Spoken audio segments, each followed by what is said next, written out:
नमस्कार दोस्तों, आपका मेरे YouTube चैनल में स्वागत है।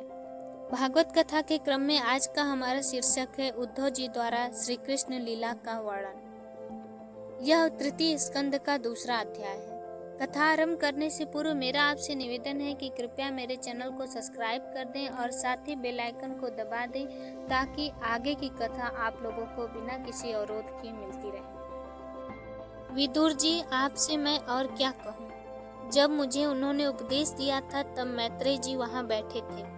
भगवान ने जब स्वधाम गमन किया उस समय उन्होंने किसी को भी याद नहीं किया, किंतु आपको 3 बार याद किया। वे मुझसे कहते थे, मुझे अपने विदुर की याद आ रही है। एक बार जो भाजी मैंने उनके घर खाई थी उसका स्वाद मैं अभी तक नहीं भूल पाया। विदुर जी उद्धव जी से पूछते हैं कि क्या मुझे सचमुच भगवान ने याद किया था। उद्धव जी कहते हैं, आप बड़े भाग्यशाली हैं। भगवान ने आपको एक बार नहीं 3 बार याद किया था।